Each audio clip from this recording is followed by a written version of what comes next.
I hope that helps for people that are trying to figure out like what is really coming and what is really happening. And really the focus right now is agents that can complete workflows in a human-like manner that have the ability to move across platforms and actually get you from, okay, this was a prospect and they went into my CRM to, wow, they showed up and we had a great conversation in a meeting, all while I sleep and do absolutely nothing.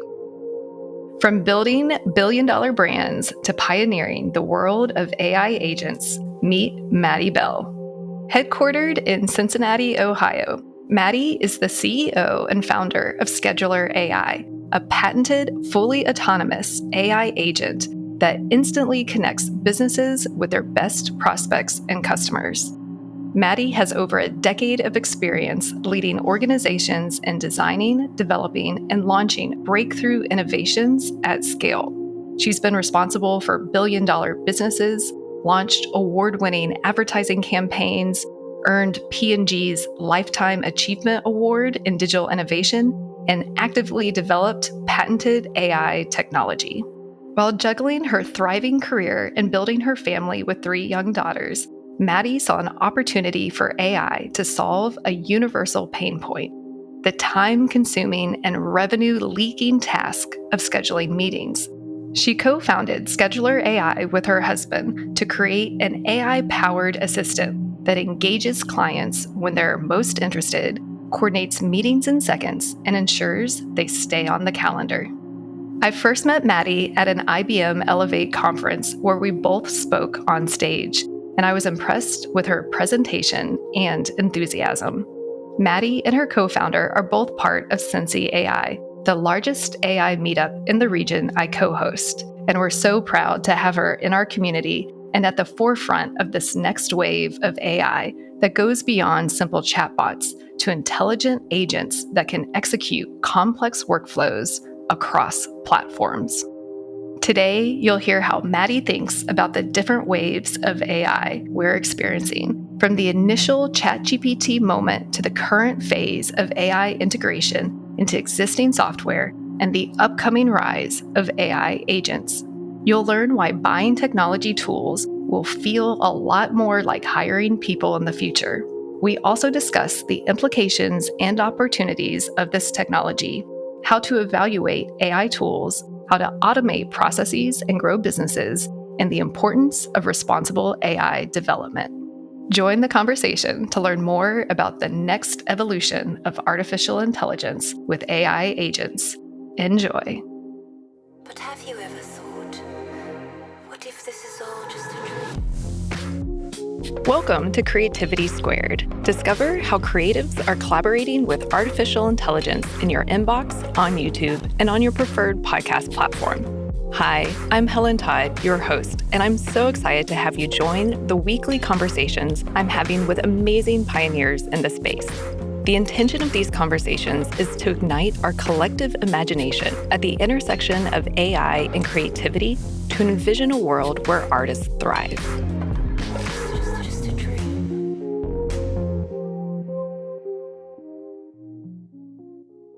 Maddie, welcome to Creativity Squared. Thank you so much. Well, I'm so excited to have you on the show. Maddie and I actually were both speakers at the same conference last year at the IBM Elevate conference here in Cincinnati. She beamed in and was talking about AI agents, which we're going to dive into today. We're also part of the AI community here in Cincinnati, and it's always great to have another AI female founder in the city and on the show. But for people who are meeting you for the first time, can you introduce yourself and tell us a bit about your origin story? Yeah, happy to. So hey, everybody. My name is Maddie Bell. As Helen mentioned, I am the CEO and co-founder of an AI startup called Scheduler AI. We help businesses instantly connect with their best customers and prospects through an AI agent that helps manage meetings at scale. And no, I did not wake up one morning long ago and say, gosh, you know what? I want to be the CEO of an AI startup that helps people coordinate meetings. Obviously, that was something that came along through the journey.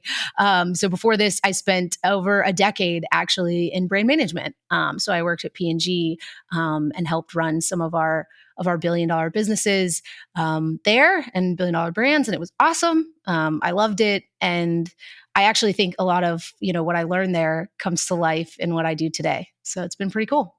And since you left P&G to start Scheduler AI, what was the aha moment, or it's like, I'm going to quit this job and jump in and take this leap of faith with Scheduler? Can you tell us a little bit about that story? It's funny.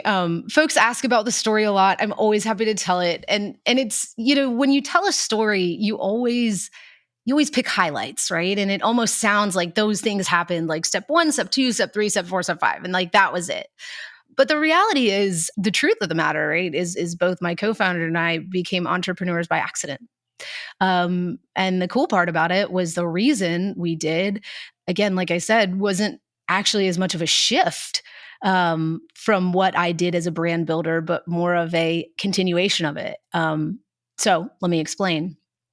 At P&G, we learned to discover and value big ideas and mind and heart opening insights that change the way people think about things, right? If it's not insightful, it's obvious and that's not helpful. But what we would always look for is what is that thing just under the surface that hasn't been solved? And so I always, for a long time, have had a deep, deep reverence for that type of work and those type of ideas. And so the idea for Scheduler actually found my co-founder, who's my husband as well, and I on the way home from church one day. At the time, he was the vice president of data engineering and machine learning at Nielsen IQ, and I was running the Oral-B business for P&G. So we had 2 big jobs. We had 3 kids, and we also had a dog. And the reality is, finding time was a nightmare for us. And so we'd run into our friends, and we wouldn't be able to create time to have meaningful connections. And so one day in frustration, I looked at Mike and I said, this is ridiculous. You should just be able to add your people to a chat, describe what you want to schedule, and something somewhere should just do the work and say, this is when you're all free. And that was the human insight, right? That wasn't a business. That wasn't a software. Honestly, it was a conversation in a car. But what happened was, like most insights and ideas, it took root. And it didn't actually take root in me first. I was perfectly fine. I have 100 ideas a day. I figured I'd have 100 more. And it was really my co-founder and husband, Mike, who few days went by, weeks went by, and he kept seeing the problem, and he kept feeling like there should be a better solution. And the more we got into it, right, and we were like, wait a minute, scheduling doesn't start with a calendar. It starts with context. It starts with a conversation, right? And eventually it got to the point where, he came up to me and said, look, I know I can go build this, and I want to take this shot. And so, for those wondering, I wasn't the first one to jump. It was really him.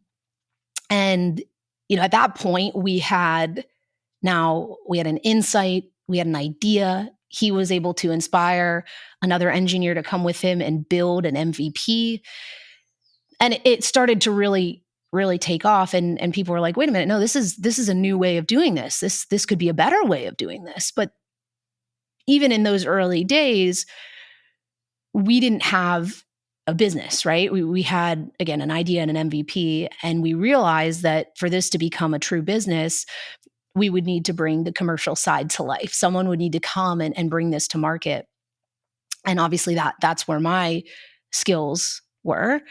And, we had the conversation, and of course we could have hired someone, we could have brought someone else in. I still loved what I did at P&G. Every single one of my brands are still so close to my heart.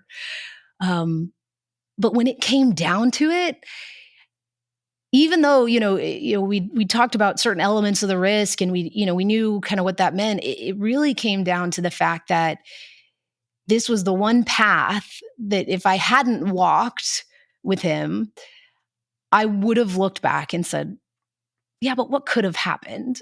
And so I can't say that it was necessarily on the timing that I would have liked, or I had all the answers I would have liked to have before making a jump like that, or I knew I knew what I was doing. I had no idea what I was doing. I was terrified. But I knew that one piece, which was, I know there's a real insight here. I know there's a real idea here. I know from these conversations we've had people that there's value in the market here. And I know that this is the one thing that if I don't do it, I'm going to wish I'd known what would have happened. And luckily, the people and my people at P&G were phenomenal in every way. They were behind me in all the ways you could hope. And even sent me off feeling braver than I think I would have felt otherwise. And so I'm forever thankful to all of them for that, for getting behind me and saying, go show the world what P&Gers can do in the startup space. So it was a very cool story. Oh, I love that. I love how it goes from a car conversation to a meaningful connection product. So that's very cool. And at the time, did your husband, who has spoken at our Cincy AI meetups, which is just a quick plug for Cincy AI, the largest AI meetup in the region. So we've got to hear about Scheduler AI at our meetings, which is so wonderful. At the time, when he was working on launching Scheduler AI, was this before the big Gen AI phase? And is it all just, I guess, what is it, programmatic AI? Or like, where were you at in the AI hype cycle buzz and the product development embracing AI? Yeah. We like to make the joke. We thought AI was cool before AI was cool. We were original. So he started working about a year before the large scale LLMs hit the scene. And it was really interesting to see how people responded, because it very much so changed, right? In the very beginning, before, OpenAI the meteor had hit, we were sitting in meetings being like, all right, picture this. You talk to it, it reads what you say, and then it says something back, right? And, we'd be sitting there and people would be like, yes, no, I don't know what you're talking about, right? And so obviously when OpenAI came, it was a huge tailwind in that suddenly everybody had an awareness. Now, the interesting shift in that was suddenly they would come talk to me and they would say, hey, so I heard you had a genie. I have 3 wishes, right? And so their expectations, shifted, right? I would argue that there's still a spectrum, right? And we're still finding awareness in that spectrum. But it has been really fun to be on that spectrum, right? To go from the days of no one had ever heard of this to now people are hearing about it for the first time, to now everybody knows, but they're really trying to figure it out. That's been a thrilling journey. And what's been really interesting is while that has been occurring, our own business has gone through similar metamorphosis, right? So we started out as, gosh, this is going to be the little EA in your pocket that can schedule everyone's meetings. But as the technology evolved and as we explored the market and as we searched for where this technology is uniquely positioned to deliver business value, that path as well, ended up in a completely different space than what we ever had talked about in the car that day, right? So, our AI, we started integrating into marketing and sales pipelines to actually move leads into prospects, into customers, into, ongoing customer success, and actually start to manage meeting workflows at scale. And that took it from, hey, I saved you 10 minutes of time, to I delivered millions of dollars in business value to you. And that metamorphosis for us was equally as dramatic. I know on LinkedIn that you shared almost one of those hockey stick curves of growth. So that was really great to see, especially, Cincinnati pride, seeing another company here really grow. It's funny. you always want to create that hockey stick chart, no matter who you are and no matter what business you run. But what's really cool is what's behind that, right? Because a lot of people like to look to the right and see, oh, look, it went up and to the right, right? That's the story. But the reality is the story is always on the left. And each of those hockey sticks are all relative at every stage of startup.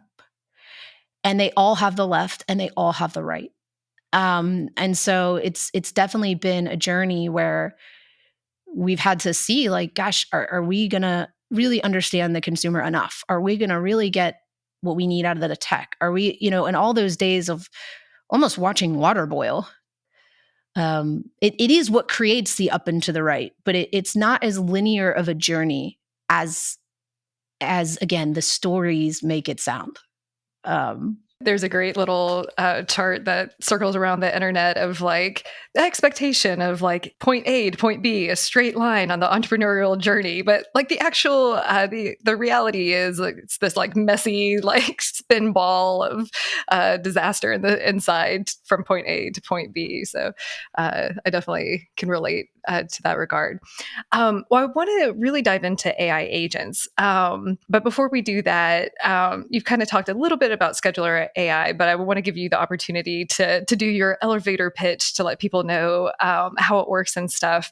And because I think one thing that's really fascinating, not only did you jump into AI before all the hype, but you're even now, I think, kind of at the cutting edge of the next wave of the Gen AI craze, and that's moving into the AI agents, which we haven't really talked about on the show. So that's why I'm super excited to kind of talk about this next wave of AI agents that are coming.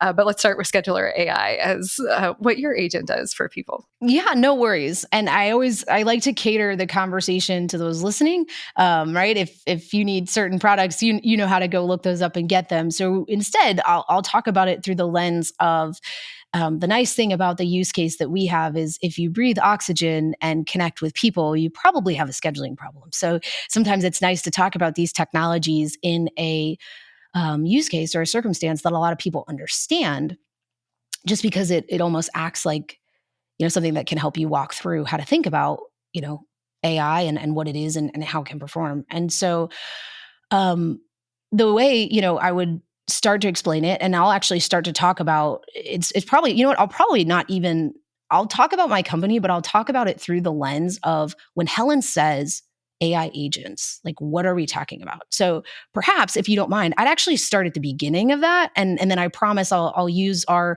use case so that people can ground themselves. But it probably is easier to understand what we do once you understand the category a bit more fully. Would that be okay, Helen? That sounds perfect. The mic is yours. Yes. Okay. Run with it. So first of all, I talk to a lot of people about AI all the time. And I made the joke at the beginning that, what people have thought about AI has rapidly evolved, right? Because the technology has rapidly evolved.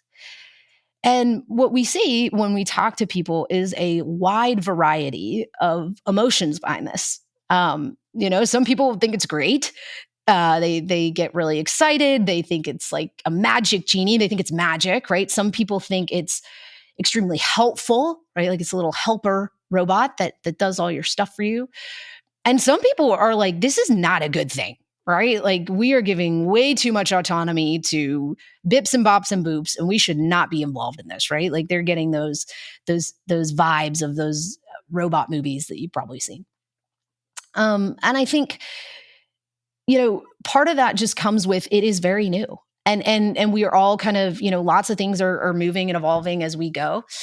And one of my friends that I did a podcast with said the best thing for AI will be when it gets boring again, right? Some of the elements of this technology are no more complicated than a car engine, right? We use car engines and go to work every day, but we don't give much thought to our car engines because they're boring.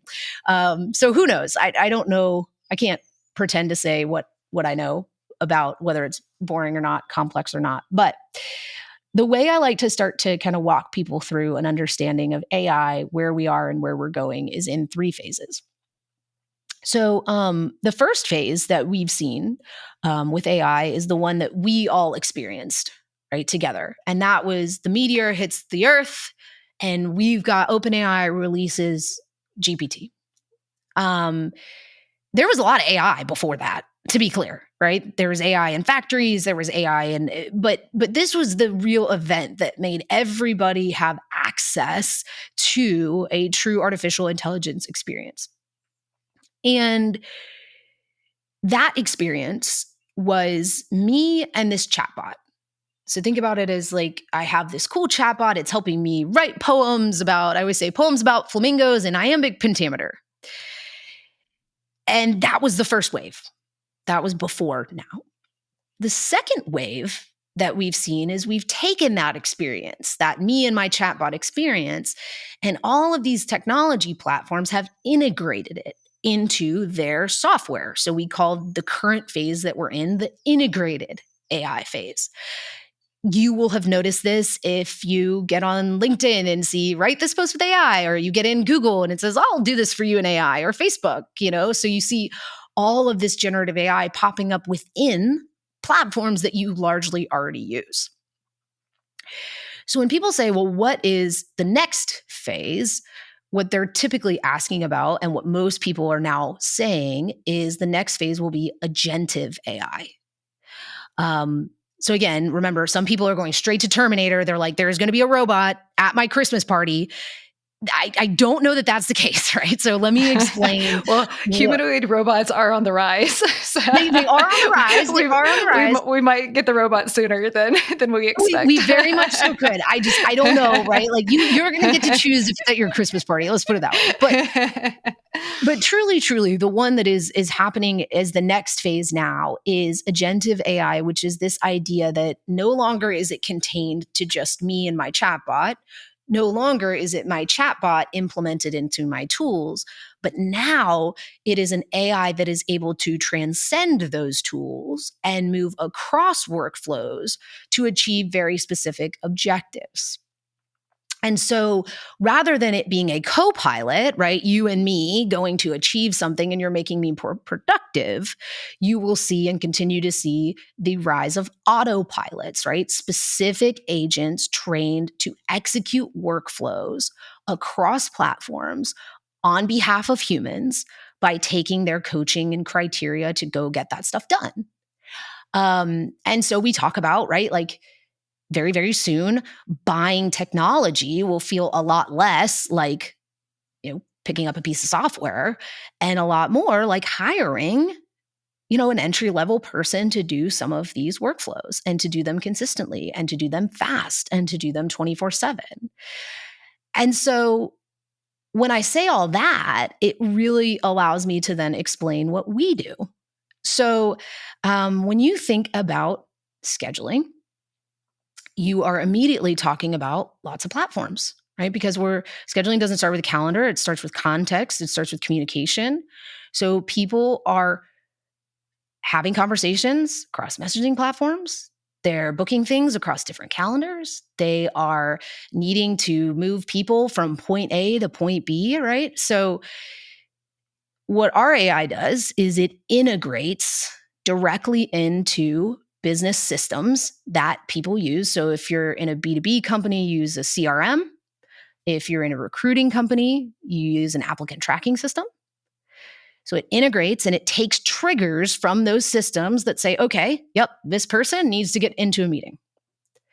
And then it executes AI workflows. So it engages that person in a conversation to say, hey, here's why I'm reaching out. Here's why I think you need to be in a meeting.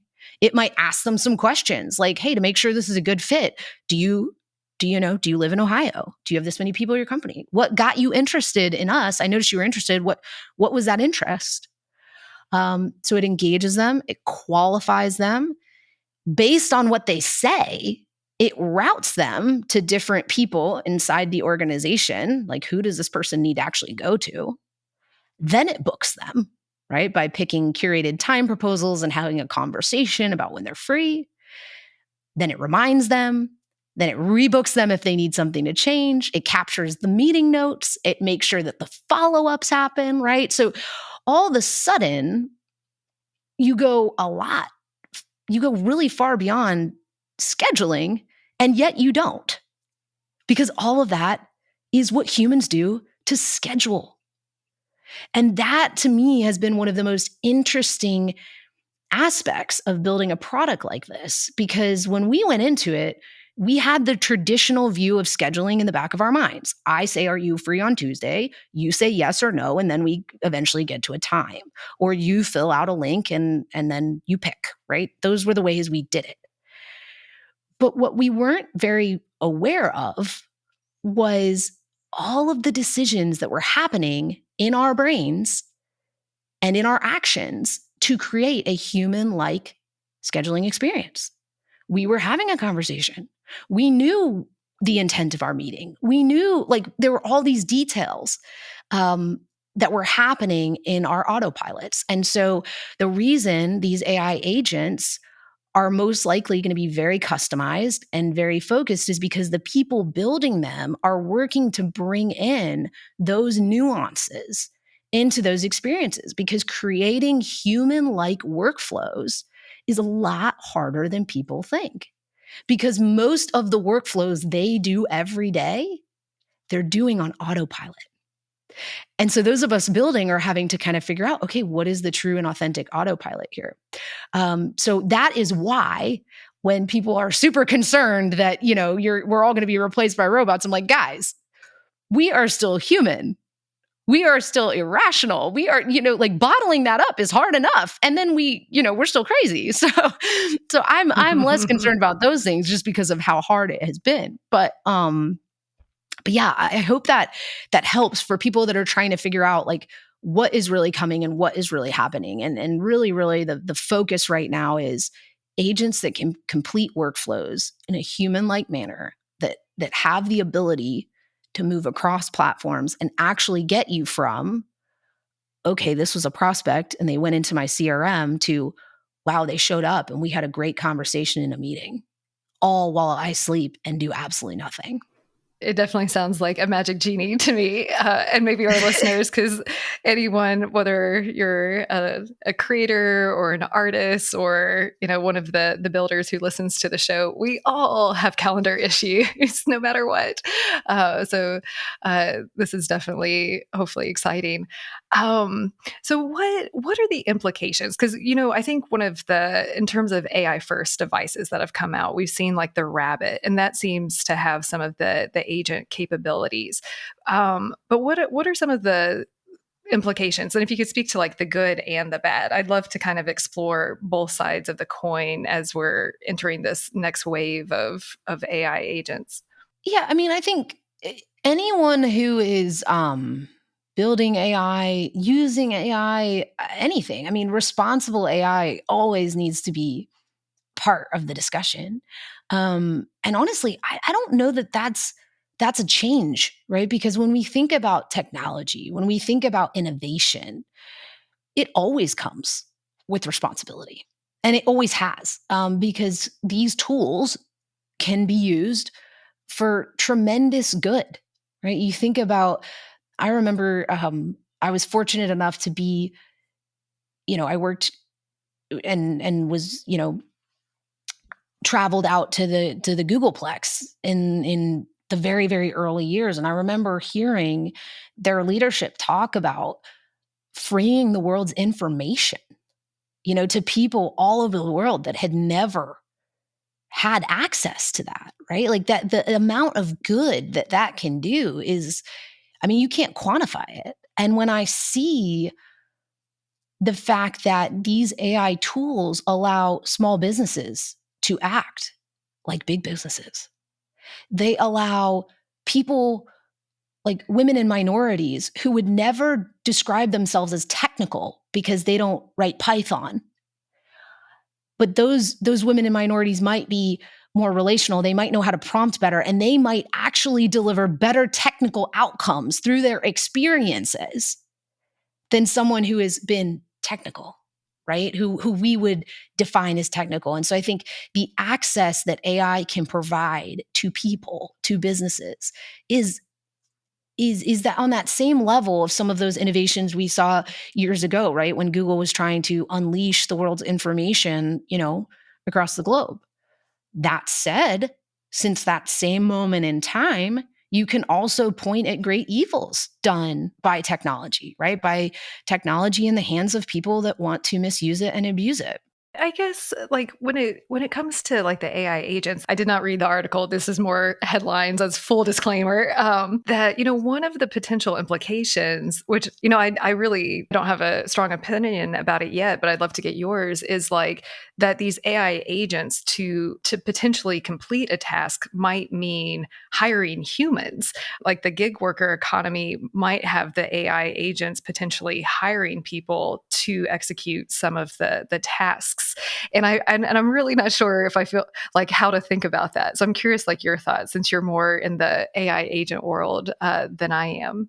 No, I want to make sure I ground myself in kind of what you're remembering. I think because I'm not as familiar with it, but I definitely think there's conversations about AI in recruiting and AI, even I remember one where it was scanning resumes, right? And are we protecting ourselves from bias? And like I said, I think those are areas where at the end of the day, it is up to the humans in charge to become very aware of what tasks we are assigning. But what's really interesting, and this was something that helped me a little bit, it is trying to bottle up a human experience.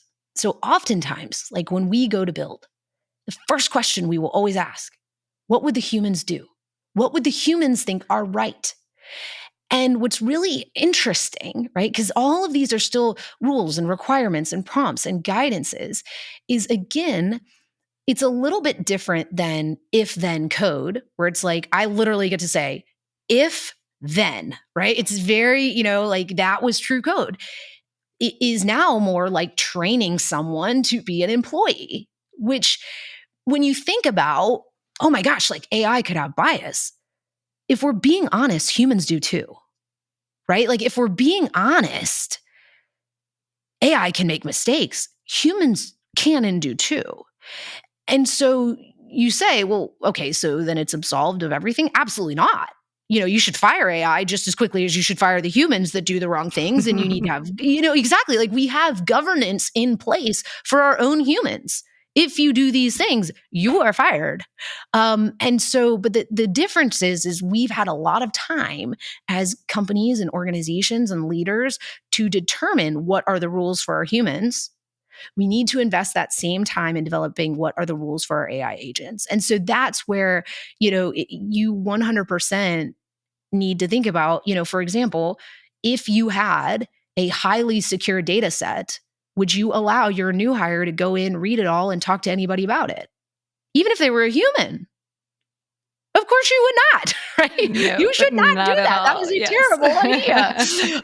Or if you had someone that wasn't trained well and properly and hadn't demonstrated a certain level of skill, you wouldn't put them on a specific project. And so that's where I think, all of these things of thinking about it, they should all start with this question: how would we solve this with humans? Okay, that's what's going to get us to really, really good really good solutions for how would we solve this with AI. Humans go through bias training. We need, okay, great. What's the bias training on this model? Or what's the use case, right? It's very hard to show bias on, you're in a CRM and I'm supposed to spend time with you and schedule a meeting. That's not really a biased experience, right? Versus, well, if you're having your AI decide the safety conditions so it also depends on where it's applied, which again can feel so overwhelming because the road has not been traveled yet. But what we find really helpful is being there's actually more thinking there in most organizations than people realize, because you have had to manage variable, volatile, unpredictable beings for a long time. They've just been humans, right? So now I will say the nice thing about AI is it listens really well, right? So it's, it still needs that correction, but it takes correction pretty well. Oh, one question for you too, because I know from a consumer standpoint, and I use that as a very broad term, that it can be very overwhelming with how many AI tools are like popping up left and right. And you're building one of these tools. And from the seat that you sit, it's like, how do you, because any of them, even though, some of them are super easy to start using, some it's more, a bigger digital transformation of layering it into your operations. But from the seat that you sit, how would you advise people to evaluate, the responsible AI of these tools? Because I don't think that those are always as obvious. And then also, how do you guys set yourself apart in all the noise with all these like tools popping up left and right? Because, AI can be so overwhelming for so many reasons, but even like figuring out which toys to play with, I think is one of the things too. Yeah. So I'll take the question in a few parts. In terms of tool proliferation, 100%. We have seen, I mean, again, I came from a world where we were the only AI tool on the block for a long ways, right? There were others, but it wasn't something that was every day to, every 6 seconds, there's something new. I make the joke that, and I can make the joke because I was at P&G. It's like walking into the hair care aisle, right? Trying to find shampoo. You need a specific shampoo, and you need a specific hair care regimen. But Lord bless, it is like, what do I pick? And I think the reality is one of the biggest challenges of this next phase of using technology and using tools is in a world where the tool is designed to deliver the outcome, right? You don't do anything. It's designed to deliver an outcome. What makes it hard is lots of people can claim the same things, right? So I do this. Well, I do this. Well, I do this. But we all know those models could have been built very differently. They could have been trained very differently. And so that's why I go back to, fortunately, unfortunately, I don't know how people take it. Buying technology tools is going to feel a lot more like hiring people in the future because they'll all come in and say, yes, I will do this for you. And on that same theme of what we just talked about, well, how would humans handle this? Well, you would ask them about their experiences, their capabilities. How much time have you spent on this? What results have you delivered to date? How do you think about these specific scenarios, right? Are you someone that's thinking deeply about these specific scenarios? Or are you someone that's just trying to, give you the top line answer, right? And I think that's where you quickly will kind of be able to start figuring out, right? Who's there? I mean, and that doesn't mean, oh gosh, Maddie, now you're telling me every one of my tools I got to go do a personal interview on. Like, no. But we guarantee the results of our product to our customers because we stand by it, right? So you want to be looking for companies that can say, like, this is how we've thought about these use cases. This is how we've thought about these problems. This is how many of these problems that we've solved. And some of it's going to be trial and error, right? You're going to use tools you like and use tools you don't. That is the case today already. So Net, I would say, how do you figure out a good tool? Part of it is thinking about it more as how would I hire a person through this? If they all said they could do the same things, what would be the real proof that I would be looking for?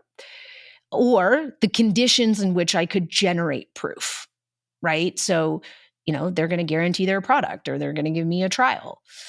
The second thing that you mentioned, which is a little bit different, is how do you actually go about choosing? Like, how do you know what you need?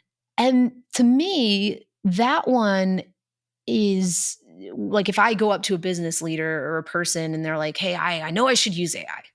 Like, I understand that.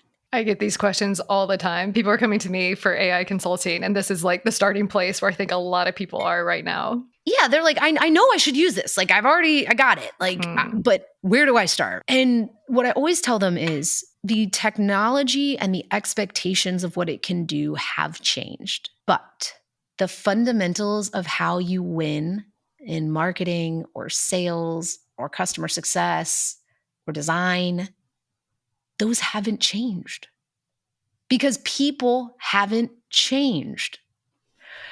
And so what I like to have people do is start with workflows that you already know work. You've already designed them in such a way and crafted them in such a way that you know they work, but you're throwing manpower at it, right? So again, we can use my example just as an example. There are entire marketing teams that have built that customer journey, right? They see my post, they go to my site, and they get all the way to the door to say, yes, I'm going to meet with you. And then you're like, great, fill out this calendar link. Right? And then your prospect does. So they're like, okay, fine. And then they need to reschedule. And then the human needs to jump on. And then they're probably not qualified, right? So you have these humans jumping into this customer journey because you know it works. So the tools that you're looking for are the ones that help you execute those playbooks that you know work at greater, faster, better scale. So suddenly you can take a process that you're like, man, I want the customer journey to look like this. I'm going to create this content. I'm going to get them to my website. They're immediately going to receive a personalized outreach. They're going to have a great conversation to figure out what they're really looking for. Then I'm going to get them with the right person, right? And rather than having 7 humans glue that all together, I'm going to spend the time and galvanize that into a platform that can do that 24/7, 7 days a week to my specification. Because I'm the boss and I already know what we need to be doing. That's what I talk to people about is like, don't look for a new thing to go do. Look for the things that you're doing, but you're having to put more input into and try to galvanize them into an automation that then works for you at scale. And when it comes to, because you did mention responsible AI, and one thing I'm very proud of, Cincinnati is leading the way with responsible AI in so many ways. What I tell people is to like look at the terms of service and stuff, but a lot of these tools, how would you evaluate the data security and privacy and responsible AI? I go to the terms of service, let's see what's on their website, but there's not really like a seal or anything like that to help people right now to understand what meets certain thresholds or not. And to be honest, a lot of the big companies are releasing products that not very responsibly either. So it feels like the wild, wild west. But for people who are concerned with this, do you have any other pointers that you would share? It obviously it's so number one, if you're concerned about the privacy or the tool, you should ask and you should expect a response, right? When people ask us, they're like, hey, because we talk to companies very, very big and we talk to companies very, very small. And I came from a company that was very, very big. So even getting a Wi-Fi password at my company, I mean, you had to do some work there. Right? So I get it, right? I get it. And they'd come to me and especially the bigger ones that we've worked with would say, just so you know, I don't know if this is going to work because, we have a pretty intense IT security review. And our response has been great. Send it to us because that should be the response. Right. And we'll go fill it out and we pass them. Right. And so the first thing I always encourage people to do is if it's something you're interested in, ask the company. Now, not every company can go say, okay, yeah, like let me show you and walk you through it, right? Because obviously we're doing big InfoSec reviews for Fortune 500 companies. We may not be able to do that for every company that we meet with, but again, email us, ask the question. And if you're emailing companies and they're not answering your questions, then maybe you have your answer. At least right now, when we don't have a universal guidance, right? Like, because even some of our previous InfoSec reviews, they weren't actually designed for this. And I think a lot of that will come. I certainly do know that people are working on it. But I just like to say, look, when people come to us and say, we have security requirements, we say, great. So do we, right? Yeah, it's I funny. I love mean, that. I think, sometimes it's hard, right? Because there are very few people that have met AI builders, right? We consume a lot of products and we've never met the people that created them. But sometimes it's helpful for people that have never met an AI builder to know that, gosh, some of us live in Cincinnati. We have kids. We send them to school, and we believe in responsible AI and our ability to shape that just as much as anybody else does, just as much as the consumers do. Um, and I think, I take a ton of pride in that personally, that like, this is something that, I'm fortunate. My co-founder was, again, in his previous position, he built tools for the world's largest retailer. They had to be secure. And so he's always had that as part of the mission and how we do this. And I think, it's interesting, right? Because even when you think about the role of AI, so our AI does engage with customers. It does, work to understand them and see if they can get them into meetings. And that can be abused too, right? Some people spray and pray. They use these chatbots to just throw at people, right? You're like, I'm never going to talk to a person at a company again. I'm just going to get a chatbot screaming at me, right? And we made the call as a company that our mission is to create meaningful human connection. The role of our AI is to connect the right people at the right time for the right reasons. And I do believe AI plays a role in that. There are very few humans coming to me saying, I just need to reschedule all my meetings. Like, I have to do that or else it's not authentic, right? like, trust me, it's fine, right? Or I have very rarely heard someone say, you know what? I don't want you to reach out to me right away to help me with my problem. I want you to wait 24 hours till the person gets back to their desk and can call me. Right. But what we do here is, okay, you didn't help me with my problem. I want to talk to a human now. Yeah. And so I think those nuances of responsible AI, of, hey, if you want to know about the security, ask, send an email, try to get a response. If you're at a big company and you have requirements, keep your requirements. Don't drop your requirements. Yeah, Lord, no, please do not drop your requirements for No, AI. we're not No, doing no, no, that. no. No. That's like letting the new hires into the CEO suite and saying no rules. Like, what? And I really appreciate you talking about the values of the builders because, you know, the bias that humans come with, but a lot. I mean, I had a conversation with someone who's working on AGI, and in that conversation, it was just so clear that this gentleman was building his values into this AGI, and that has profound implications if it really takes off. And even among the large LLMs, you've got Anthropic, who has different values because the founders left from OpenAI. So I think, you said that a lot of people don't know the AI builders. I think we should all really start to get really curious who are the people behind the tools and the values that they're embedding into it and how they're getting. Anthropic's actually interesting because they have their whole, I forget what they call it, like Bill of Rights or whatnot, that they put into it. But to really get clear on that as well, as we're navigating this wild, wild west together. I think that's a very important point as a takeaway too. Yeah, I mean, we've had, at the same time though, all of our technology that has shaped human history has been built by someone. And that person is probably different than you and me. But these things are tools, and the people who use them at scale will ultimately, the people who consume them are going to be the people that shape them. And so, yes, it can feel a little nerve-wracking right now of like, oh gosh, these builders have all the control. But the reality is we build for someone.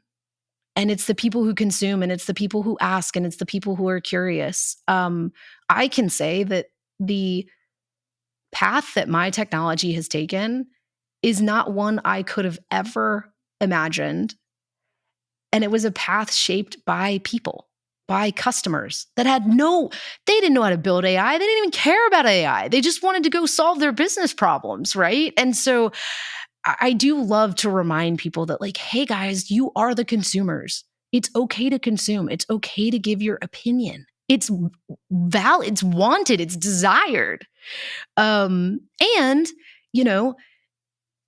it is also the responsibility of the consumers to consume responsibly. And, I do think that how you consume AI and what use cases you consume need to be, thought out. Like we always, there's a book by Dan Martell. It's great. It's called Buy Back Your Time. And the whole premise of the book is that if you're a successful marketer or a successful business owner, you don't want to go into a business problem and say, you know what I'm going to do? I'm going to hire a VP to solve this. You want to always be buying back the lowest common denominator of your time, right? Like as soon as I know how to do something and I know it works, I outsource it. And then I go to the next level up, and then I level up and I level up, right? You don't hire someone to go figure out your problems. You figure them out, you hire people to keep them good, and you move to the next one. And I very much so feel like that with AI, right? Like we should not be hiring AI to solve our business problems, guys. What? No. But there are things that your organization is doing that they don't need to be doing, and you could buy back their time to go do more. And again, what I love about the theme of this conversation is what would humans do? That's what we do. So if for those that are feeling overwhelmed by this, I felt overwhelmed by this. Everyone's feeling overwhelmed by this. I would just encourage you. Be curious. Try things in curious and safe ways, right? We're not curious on a highway. Do not be curious on a highway. That's not a good idea, right? We're going to be curious on a low traffic road where we can just kind of check out. Like, that's okay. Create safe space to be curious. Automate things that you know work, and you just need to galvanize them, and give your opinion and give your opinion to the people building. Yeah. And going back to the chatbots, and I know we're getting close to the end of the interview, how you were describing the user experience, I kind of see there's so many different tools popping up left and right in AI land. I have a feeling that the user experience will be very similar to the initial like phone trees, where I don't think people actually mind tech if it's like convenient, the utility of it, and it's easy and can answer the questions. Like I don't mind talking to a chatbot customer service if it gets the answers, but if I'm saying human, I just want the effing answer, then I can go from like, oh, this is a very helpful chatbot, like it's serving its purpose and what I'm doing. You are driving me nuts. Yeah, to like, I want to like throw my computer out the window because this is such a miserable experience. And I have a feeling that we're going to see with these AI tools, the whole breadth of, the phone trees and the customer service, from the good to the bad, left and right too. So hopefully we'll have more of the good tools out there making our lives easier.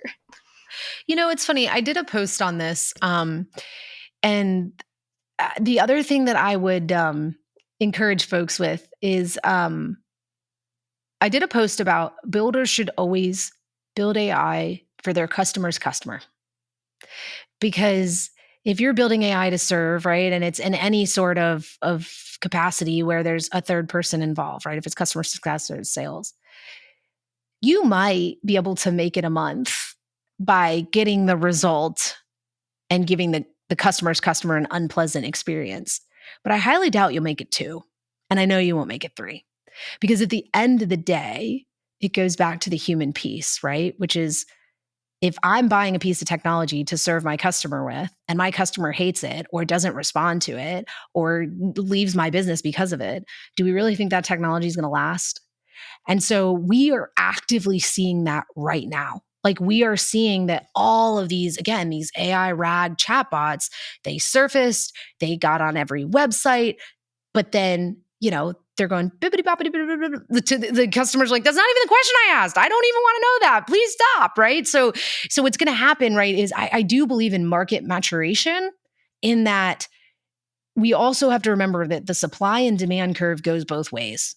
Right? So supply, there's a lot of new interest. We're all trying things, but eventually that curve will mature. And I do believe that what will be left in true supply and demand are products that have committed to giving not only a great buyer experience, but a buyer's buyer experience. I think those are going to be the AI companies that survive and advance and honestly change the world for the better. So, we have a saying in our business: the number one thing you can do to delight our customer is delight theirs. That is what is going to inspire customer loyalty. And customer loyalty is what would take us from being a small company to a big company. Like that's the one thing that we have that, if you take the time to build it, it's hard to have to give it back. So I do think you're right that we're in a point of time where there's a lot of frustration because we're in a port of time of new and we're trying things. But I do have confidence that the natural laws of economics will come into play, and that you'll start to see the companies that have committed to serving the buyer's buyer and serving their customers and really getting that human experience right. I think you'll start to see them survive and advance. And maybe not some of the others, but what do I know? Well, I'm rooting for you and Scheduler We'll be watching AI. this in a couple months. I'll be like, man, I was wrong. One question I like to ask all of my guests is, if you want our listeners and viewers to remember one thing or walk away with one thing, what is that from today's conversation or related to the topic? Yeah, I think the key takeaway I would leave everyone with is the fundamentals of how to deliver great work, whether it's marketing or sales or business. Those fundamentals haven't changed because people haven't changed. But the tools that we have to bring those strategies, those insights to life have absolutely changed for the better. You are capable of doing something today that you weren't. Even Sam Altman, who started OpenAI, said the next billion-dollar company could be founded by one person. And that can seem very overwhelming. There is certainly risk to it, but it can also be really inspiring for that one person that's always had the idea that they want to go pursue, because it is now possible for them to go do that. So go through the learning phase, keep your fundamentals. Ask yourself, how could I make this process that I know works work better, faster, stronger? And please let me know when you create something really, really cool. Amazing. Well, Maddie, I feel like we could go on and on, but it has been such a pleasure having you on the show, and just so proud to have you in Cincinnati and part of our AI ecosystem, and one of the companies leading the way with responsible AI and building that into Scheduler AI. And for anyone who speaks their interest with this episode, we'll be sure to link to Scheduler AI if you want to test it out and see the magic at work. But thank you so much for coming on the show and sharing your insights and this wave of AI agents that we're entering. Thanks, Helen. Thanks, everybody. Thank you for spending some time with us today. We're just getting started and would love your support. Subscribe to Creativity Squared on your preferred podcast platform and leave a review. It really helps. And I'd love to hear your feedback. What topics are you thinking about and want to dive into more? I invite you to visit creativitysquared.com to let me know.